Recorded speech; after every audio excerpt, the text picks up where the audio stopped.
দর্শক স্বাগত দীপ্ত সংবাদে, সাথে আছি আমি নুজহাত রাহনুমা। তিনবারের সাবেক প্রধানমন্ত্রী ও বিএনপির প্রয়াত চেয়ারপারসন খালেদা জিয়ার মৃত্যুতে রাষ্ট্রীয় শোক পালনের শেষ দিন আজ। তার প্রয়াণে এখনও কাঁদছেন বিভিন্ন শ্রেণী পেশার মানুষ। কবর জিয়ারত করতে ভিড় করছেন জিয়া উদ্যানে। দর্শক, সেখান থেকে যুক্ত আছেন আমাদের সহকর্মী হেদায়েত উল্লাহ সীমান্ত। কথা বলছি তার সাথে। সীমান্ত, খালেদা জিয়ার কবর জিয়ারত করতে আসা লোকজন কি বলছেন এবং সেখানকার সার্বিক চিত্র কেমন দেখতে পাচ্ছেন, জানাবেন।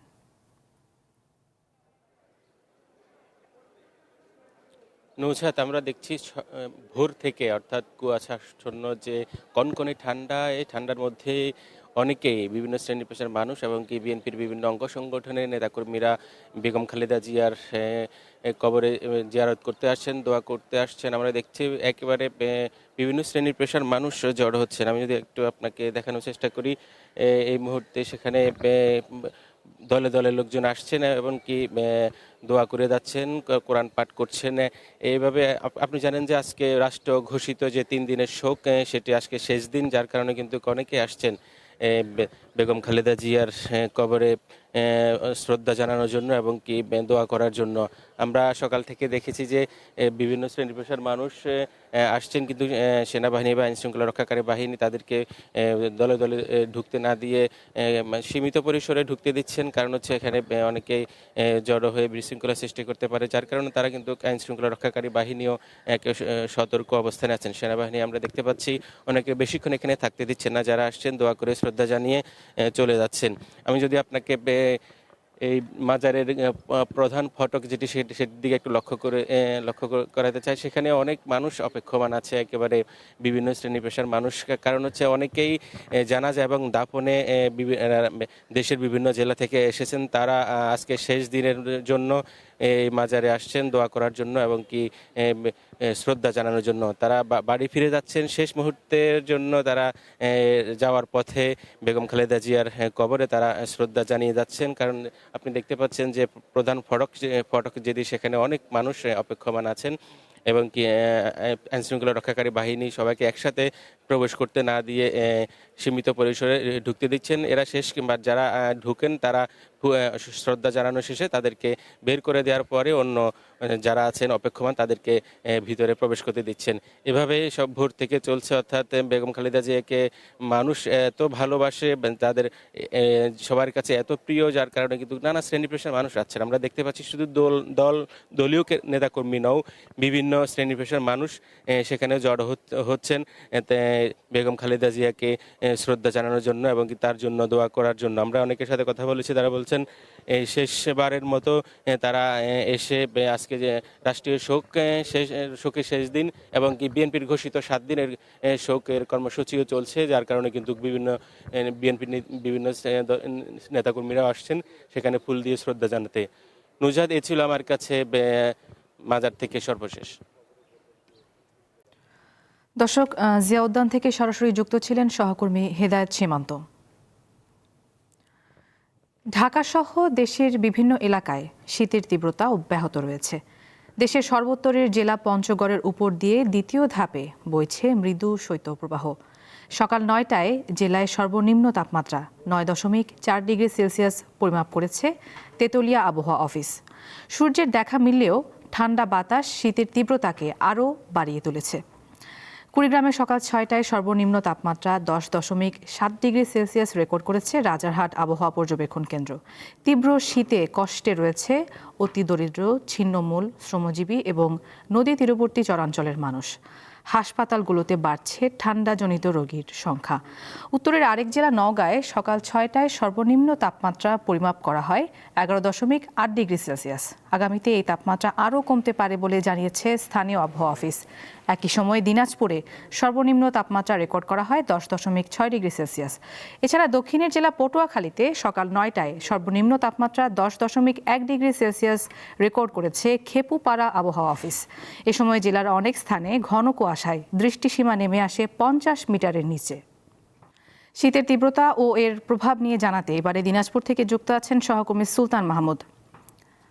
সুলতান, এখন তো সকাল 10টা নাগাদ বাজে, তো সূর্যের উত্তাপ শীতের অনুভূতি কতটা কমাতে পেরেছে?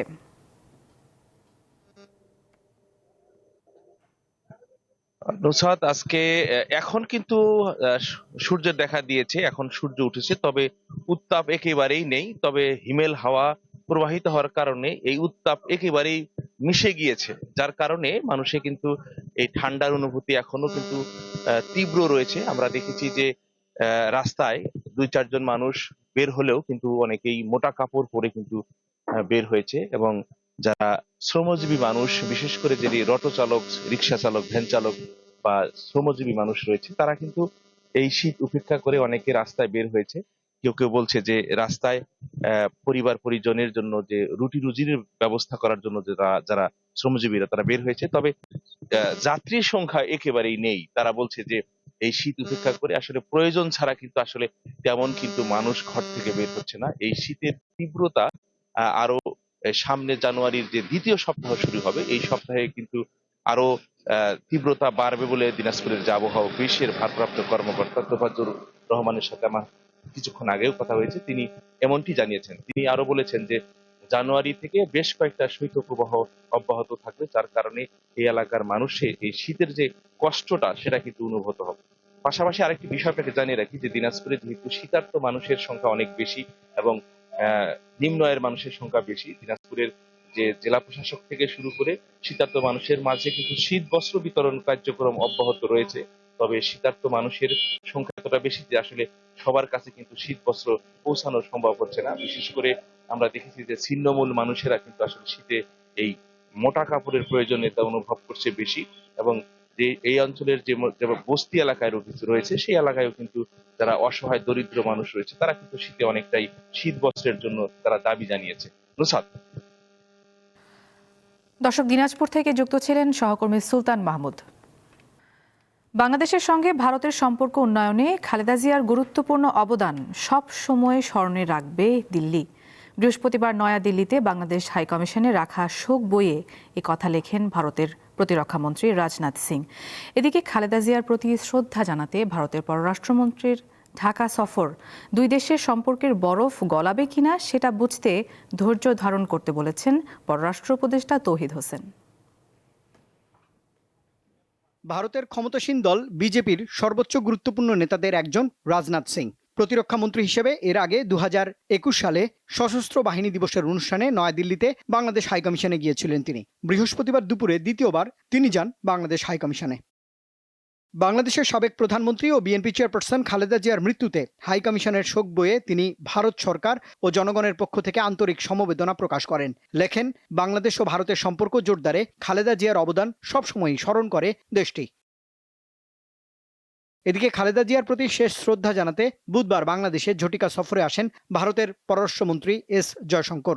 কয়েক ঘন্টা সফরে পররাষ্ট্র উপদেষ্টা, আইন উপদেষ্টা ও জাতীয় নিরাপত্তা বিষয়ক উপদেষ্টার সঙ্গে সৌজন্য সাক্ষাৎ হয় ভারতের এই মন্ত্রীর। সাক্ষাৎ হয় বিএনপির ভারপ্রাপ্ত চেয়ারম্যান তারেক রহমানের সঙ্গেও। জয়শঙ্করের সংক্ষিপ্ত এই সফরে দ্বিপাক্ষিক কোনো আলোচনা হয়নি বলে বৃহস্পতিবার সাংবাদিকদের জানান পররাষ্ট্র উপদেষ্টা তৌহিদ হোসেন। আপনি কার্টসি বলবেন যে যেটা সবাই মেনে চলে, সৌজন্যবোধ। তার সাথে আমার যেটুকু কথাবার্তা হয়েছে সেটাতে আসলে রাজনীতি ছিল না, একেবারে নিতান্তই এই অকেশন উপলক্ষে এবং অন্য সবার সামনেই। কাজে এখানে দ্বিপাক্ষিক বিষয় কোনো কিছু নিয়ে আমরা কথাবার্তা বলি। ভারতের সঙ্গে সম্পর্কের টানাপোড়েন কমবে কিনা এমন প্রশ্নের জবাবে উপদেষ্টা সেটি ভবিষ্যতের জন্য তুলে রাখার কথা জানান। উনি পুরো অনুষ্ঠানটাতে অংশগ্রহণ করেছেন এবং তারপরে তার ফেরত চলে গেছে। এটা আমি মনে করি যে এটা একটা ভালো জেস্চার। এই পর্যন্ত এর চেয়ে বেশি কিছু এটা আমরা অর্থ খুঁজতে না যাওয়াই ভালো। 2024 সালের 5 আগস্ট আওয়ামী লীগ সরকারের পতনের পর এস জয়শঙ্করই প্রথম ভারতীয় মন্ত্রী যিনি ঢাকা সফর করেন গত বুধবার। রুবায়েত হাসান, দীপ্ত সংবাদ, ঢাকা। আন্তর্জাতিক প্রসঙ্গ। ইরানে অর্থনৈতিক সংকট ও দ্রব্যমূল্যের ঊর্ধ্বগতির প্রতিবাদে চলমান বিক্ষোভ সহিংসতায় রূপ নিয়েছে। বৃহস্পতিবার দেশটির নিরাপত্তা বাহিনীর সঙ্গে বিক্ষোভকারীদের সংঘর্ষে বেশ কয়েকজন নিহত হন। ইরানের রাষ্ট্রীয় সংবাদ মাধ্যম জানায়, গত 3 বছরের মধ্যে দেশটিতে হওয়া সবচেয়ে বড় এই বিক্ষোভে লোরেস্তান প্রদেশের একটি পুলিশ সদর দপ্তরে হামলার সময় অন্তত 3 জন বিক্ষোভকারী নিহত হন। এ সময় আহত হন 17 জন। এছাড়া মৃত্যুর খবর পাওয়া গেছে কুহদাস্ত ও ইস্পাহান প্রদেশেও। মানবাধিকার সংস্থাগুলোর দাবি, নিরাপত্তা বাহিনীর গুলিতে তাদের প্রাণ গেছে। ইরানের বিপ্লবী গার্ডস বলেছে, কুহদাস্তে বিক্ষোভকারীদের হামলায় আধা সামরিক বাহিনীর এক সদস্য সদস্য নিহত হয়েছেন। গত রোববার থেকে মুদ্রার মান পড়ে যাওয়া এবং নিত্যপণ্যের দাম অস্বাভাবিক হারে বেড়ে যাওয়ার প্রতিবাদে আন্দোলন শুরু করেন ব্যবসায়ীরা। পরে এতে সাধারণ মানুষ স্বতঃস্ফূর্তভাবে অংশ নিলে বিক্ষোভ পুরো দেশে ছড়িয়ে পড়ে।